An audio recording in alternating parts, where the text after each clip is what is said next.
एक बार बुद्ध अपने शिष्यों के साथ चलते हुए एक गांव में आए। उन्होंने अपने शिष्यों के साथ कुछ दिनों के लिए गांव में रहने का फैसला किया। यह खबर गांव में आग की तरह फैल गई कि गौतम बुद्ध उनके गांव आए हैं। लोग बुद्ध को देखने आने लगे और वे अपने समस्याओं का समाधान पूछने लगे। बुद्ध भी उन्हें उनकी समस्याओं के सभी समाधान दे रहे थे। इस बीच एक ग्रामीण ने बुद्ध से कहा, हे भगवान, हम सभी गांव में कड़ी मेहनत करके अपना जीवना यापन करते हैं और हम धन्यवाद करते हैं। उसने हमें जो कुछ भी दिया है उसके लिए सर्वशक्तिमान है। लेकिन हमारे गांव में एक व्यक्ति है जो कोई काम नहीं करता और अपनी गरीबी के लिए सर्वशक्तिमान को हर समय दोषी ठहराया रहता है। वह हमेशा भगवान को कोसता और गाली देता रहता है। अगर हम उसे रोकने की कोशिश करते हैं तो वह हमें भी गाली देना शुरू कर देता है।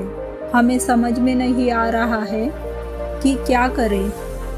गौतम बुद्ध ने मुस्कुराते हुए कहा, आप लोग कृपया उसे मेरे पास ले आओ।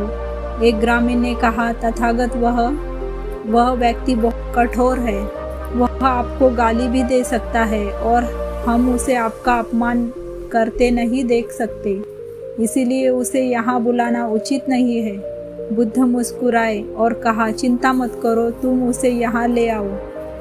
उससे कहो कि भगवान बुद्ध तुम्हारी समस्याओं का समाधान कर सकते हैं। गांव वाले उसे पहले लाने गए। उस व्यक्ति ने जाने से इनकार कर दिया और कहने लगा, बुद्ध पाखंडी है, वे सभी नकली है, मैं किसी के पास नहीं जाऊंगा। लेकिन जब कुछ ग्रामीणों ने उन्हें बताया कि बुद्ध आपकी समस्या का समाधान कर सकते हैं, तो वह बुद्ध के पास जाने पर सहमत हुए।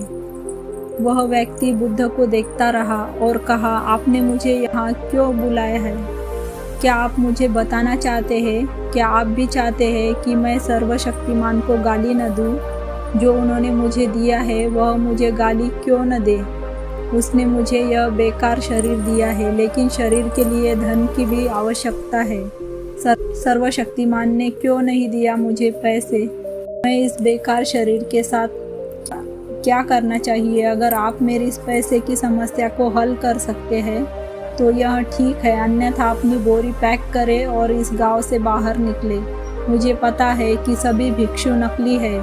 बुद्ध उसको सुनकर गुस्सा होने की बजाय मुस्कुरा रहे थे। बुद्ध ने उस व्यक्ति से कहा, मेरे दोस्त, मैं न तो आप ईश्वर में विश्वास करने के लिए कह रहा हूँ और न ही आपको उस पर विश्वास न करने के लिए कह रहा हूँ।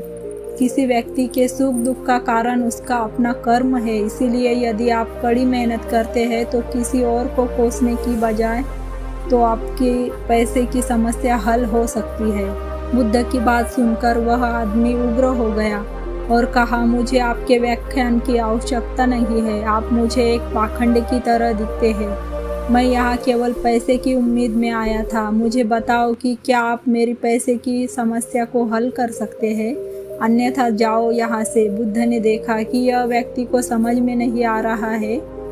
जैसे इस बुद्ध ने उस व्यक्ति से कहा, देखो दोस्त, मेरे पास पैसे नहीं है और न ही मुझे किसी भी पैसे की ज़रूरत है, लेकिन हाँ, मैं एक राजा को जानता हूँ, उससे पैसे ले सकता हूँ, लेकिन बदले में आप उस राजा को भी कुछ देना है।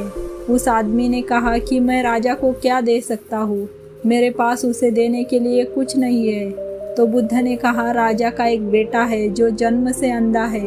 राजा के चिकित्सा सलाहकार ने कहा है कि अगर वे एक जीवित व्यक्ति की आंखें प्राप्त करें तो वे इलाज कर सकते हैं।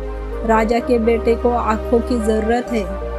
अगर तुम अपनी दोनों आंखें राजा के बेटे को दे दो तो राजा तुम्हें तुम्हारे वजन के बराबर सोने के सिक्के देगा और फिर तुम इनसे अपना जीवन जी सकते हो। बाद में उस व्यक्ति ने क्रोधित होकर कहा कि तुम क्या कह रहे हो?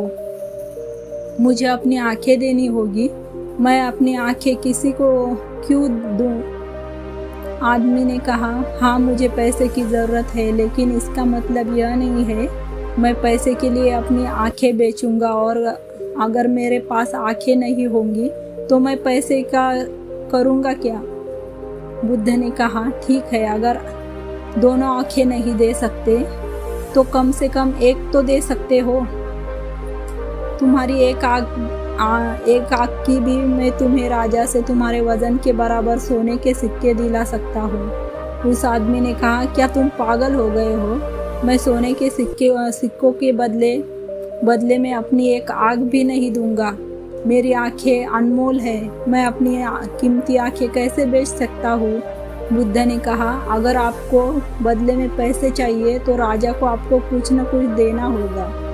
वह आदमी ने कहा, मेरी आंखें अनमोल है, आप कृपया इस मामले को छोड़ दें, मुझे पैसे की ज़रूरत नहीं है, मैं किसी भी कीमत पर अपनी आंखें बेचना नहीं चाहता। यह सुनकर बुद्ध ने कहा, मेरे प्यारे दोस्त, अभी कुछ क्षण पहले आप अपने शरीर को बेकार कह रहे थे, लेकिन अब आप कह रहे हैं कि आपकी आंखें कीमती है। आपकी आंखें आपके शरीर का एक छोटा सा हिस्सा है। अगर आपकी आंखें अनमोल है तो आपका शरीर कैसे बेकार हो सकता है? गौतम बुद्ध के इन शब्दों को सुनकर उस व्यक्ति के आंखों में आंसू आ गए और वह बुद्ध के चरणों में गिर गया। बुद्ध के पैरों पर माथा रख के रोने लगा। बुद्ध ने उसे उठाया और कहा, मेरे दोस्त, प्रकृति ने हमें यह अनमोल शरीर दिया है, लेकिन अधिकांश लोग इसे अनदेखा करते हैं और खुद को कोसते रहते हैं। कुछ क्षण पहले आप सोच रहे हैं कि आपका शरीर बेकार है, लेकिन आप यह सोच रहे हैं कि अमूल्य। वास्तव में मनुष्य को जो भी मुफ्त में मिलता है वह उनकी कीमत नहीं समझता। इसीलिए हमें प्रकृति का आभारी होना चाहिए कि उसने हमें यह अनमोल शरीर दिया है, जो सभी जीवित प्राणियों में सबसे अच्छा है। खुद को कोसने की बजाय परमात्मा को धन्यवाद देना चाहिए कि आपको इतना खूबसूरत बनाया। दुनिया में बहुत से ऐसे लोग हैं जिनके पास आंखें तो है लेकिन देख नहीं सकते, लेकिन फिर भी वह परमात्मा को धन्यवाद देते हैं। आपके पास तो आंखें हैं, आपके पास तो सब कुछ है। प्रकृति ने जिसको जैसा बनाया है उसको खुद को स्वीकार करना चाहिए और उसके लिए परमात्मा को धन्यवाद देना चाहिए। आशा करती हूँ आपको इस कहानी से बहुत कुछ सीखने को मिला होगा। ये कहानी अगर आपको अच्छी लगे हो तो अपने दोस्तों और मित्रों के साथ शेयर ज़रूर कीजिए।